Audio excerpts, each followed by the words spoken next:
Hello, and welcome to Back to the Science. I'm Dr. Susan Oliver, and I'm a scientist, and this is Cindy Oliver, and she's a dog.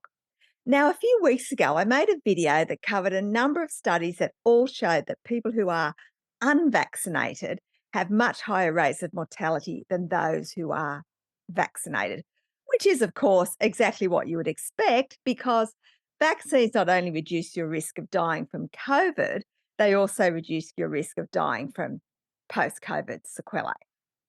So you can imagine my surprise when a number of people alerted me to the fact that Dr. John Campbell had made a new video that supposedly showed the opposite. And what's more, he was claiming that it was based on ONS data. What? Anyway, I decided to have a look, and the video is totally bonkers. The data he's presenting is absolute bollocks and has been prepared by someone who has no understanding of the ONS database.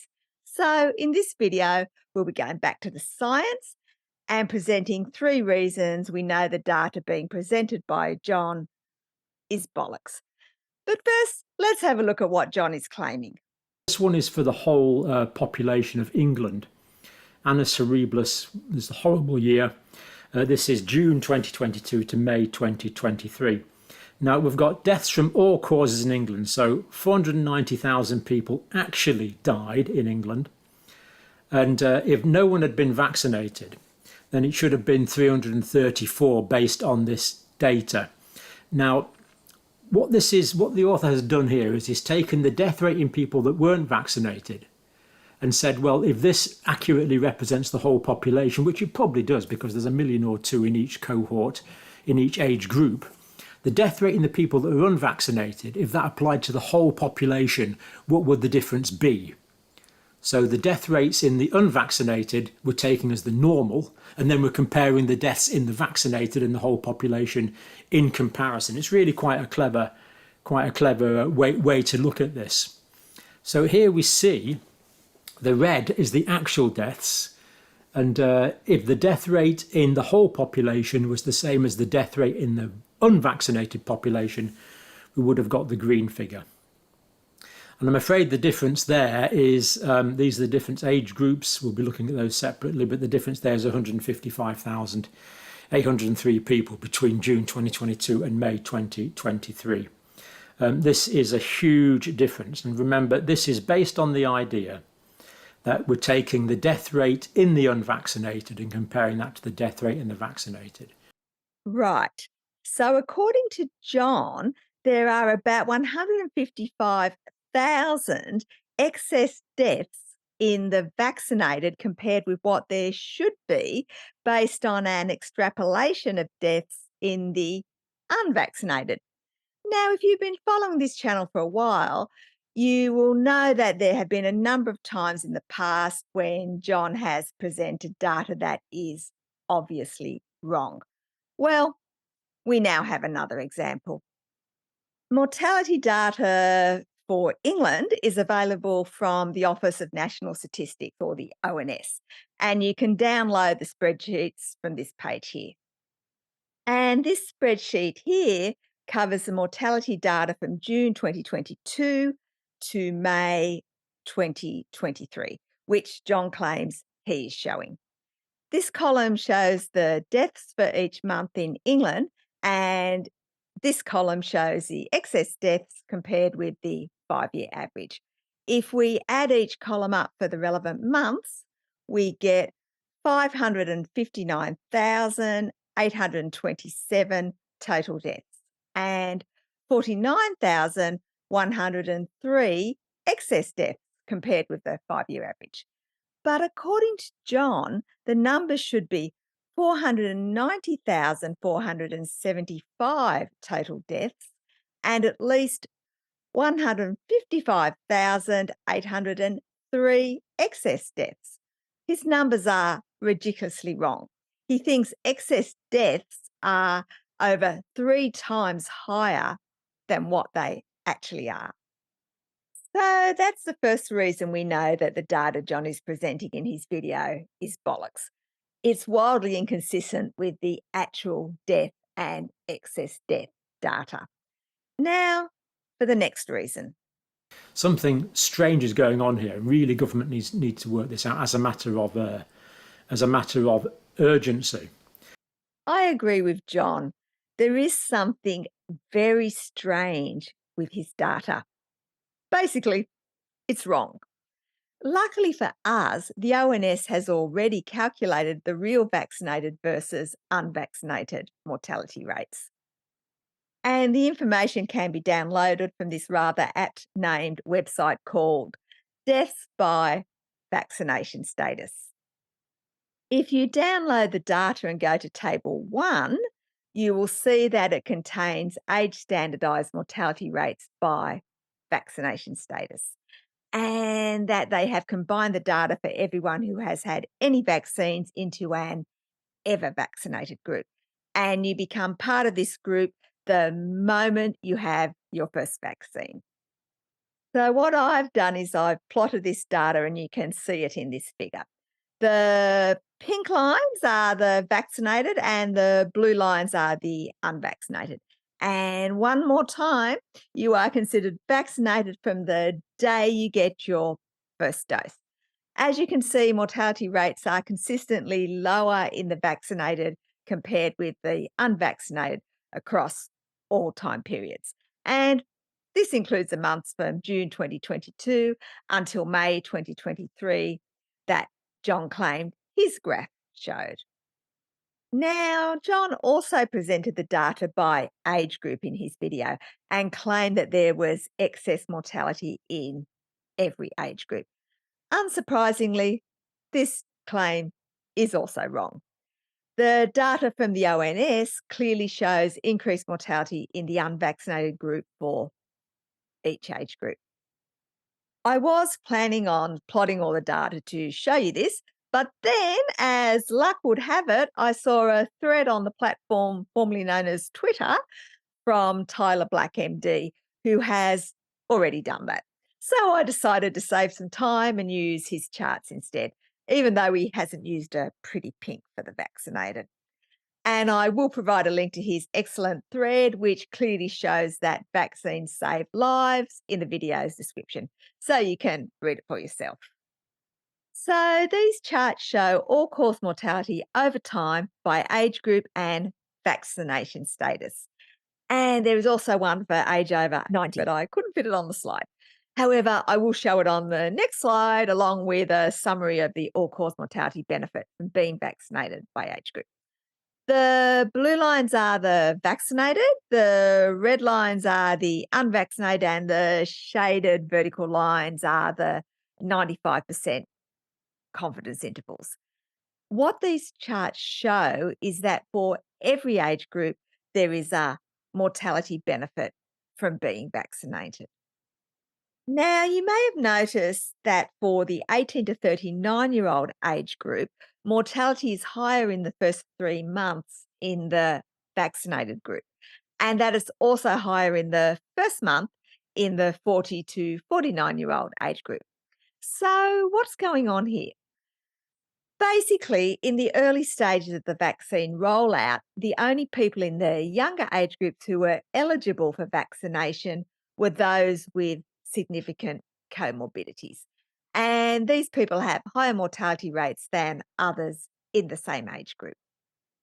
In the older age groups, we see the opposite effect. And the reason for this is what's known as the healthy vaccinee effect. Basically, people who are terminal and expected to die shortly generally don't get vaccinated. Likewise, people who are acutely ill will put off vaccination until they have recovered. So, in older age groups where everyone was eligible to be vaccinated early, you see an increase in mortality in the unvaccinated in that age group because the unvaccinated group has decreased in size and contains a higher proportion of terminal and acutely ill people than it previously did.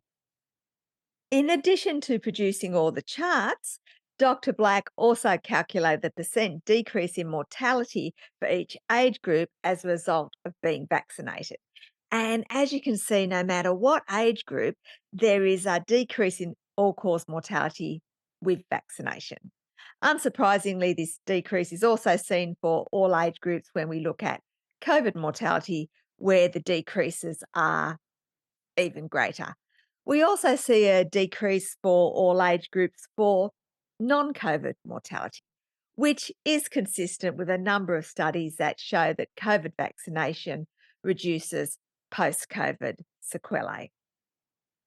So, to recap, the second reason that we know that John's claims are bollocks is because the actual ONS data shows the opposite of what he is claiming. And this is the case for all age groups. Now, the third reason that we know that John's claims are bollocks is because the methodology used by the person who made the charts he used is hopelessly flawed. It's bonkers. However, before I can explain why it is flawed, I need to explain the method used by the ONS. This figure and the next few that I'm going to show you come from a gentleman called Michael George, who has some expertise in data analysis. And I'll provide a link to an article he wrote about it in the video's description if you want more details. So, the starting point of the data is the 2021 census data. This data is then linked to people with NHS numbers. People who can't be linked are not included in the data set. And these people are shown in grey in this figure.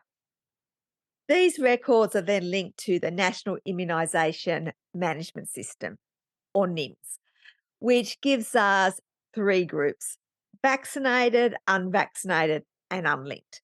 And anyone whose vaccination record doesn't make sense is also moved to the unlinked group.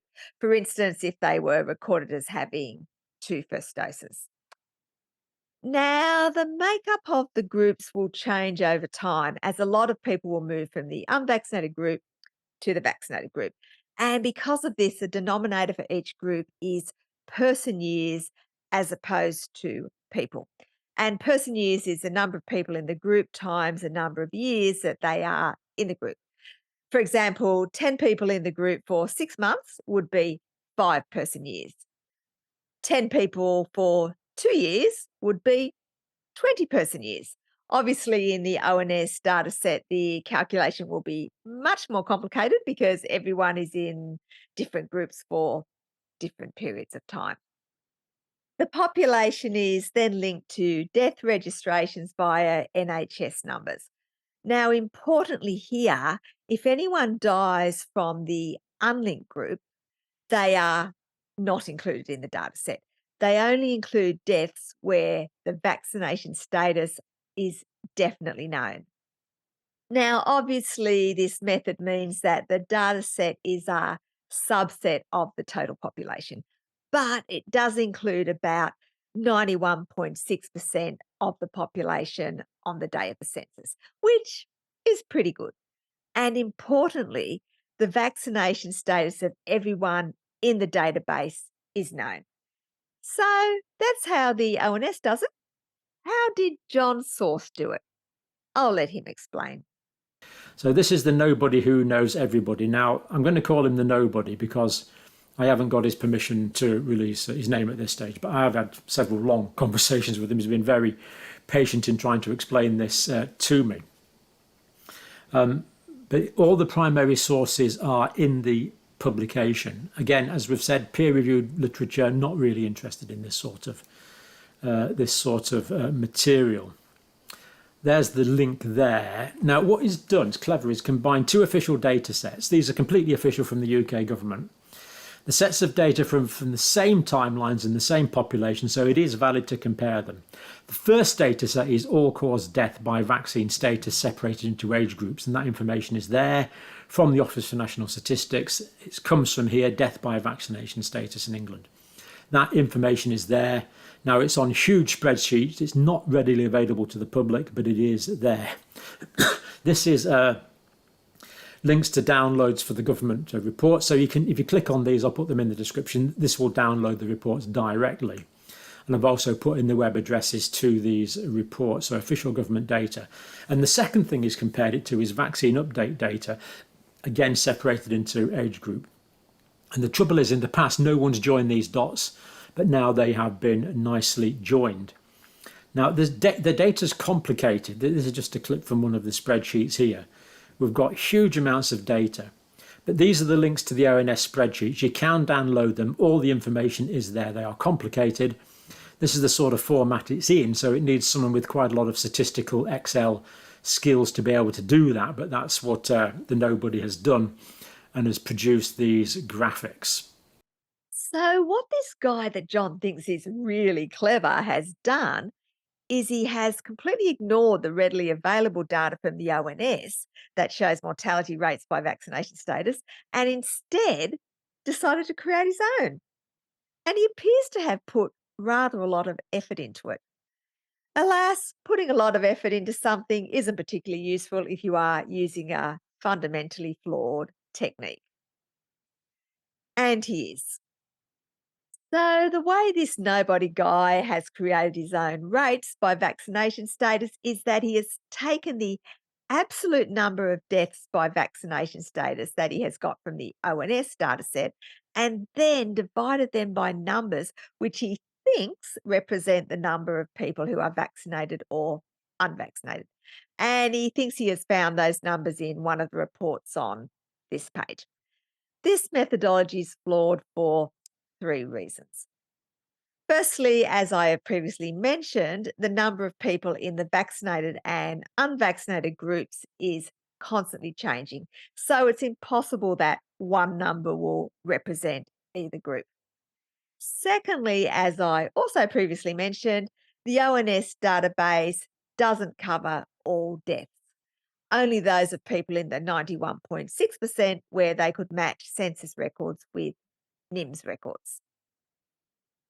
Thirdly, and most importantly, the report that he thinks shows a proportion of the population that is vaccinated doesn't. And this is explained in this UKHSA blog. The NHS National Register, called NIMS, includes everyone who registered with the NHS and is therefore eligible to be called forward for a vaccine. Although NIMS is not perfect, it represents each unique individual who is being targeted for the vaccination program and provides the only comparable information on key criteria for those who are targeted and those who are vaccinated. One of the basic problems with NIMS is that it contains some people who were registered with the NHS but may have moved, for example, overseas. But these people have not yet been removed from the database. These are often called ghosts. Because vaccine uptake has been so high, even a small number of additional people included in the database will inflate the number recorded as unvaccinated. And by the way, I used to be one of these ghosts. I left England in 1967 with my parents, and when we returned for a holiday in 1977, we found out that I was still registered with my GP. If anyone had been doing statistical analyses on the data, I would have been counted as not receiving any of the routine vaccinations during that time, when in fact I was receiving them in Australia. By using a number for the unvaccinated that is way higher than it actually is, this nobody guy has vastly underestimated the death rate in the unvaccinated. And this is why he has come up with obviously wrong numbers in his charts. As they say in computer programming, garbage in, garbage out. If you'd like to look further into the data I've presented, I've provided links in the video's description. And please remember, this video is about the science, but you shouldn't take it as medical advice. For that, you should speak to your medical practitioner.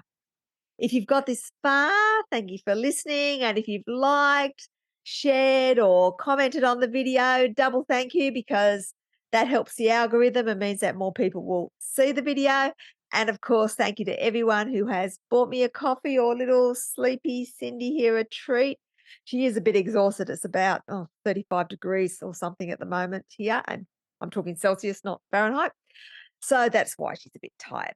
Anyway, we really appreciate your support. We will be continuing to make videos about the science in the future. So if you'd like to see them, please hit the subscribe button. Thank you.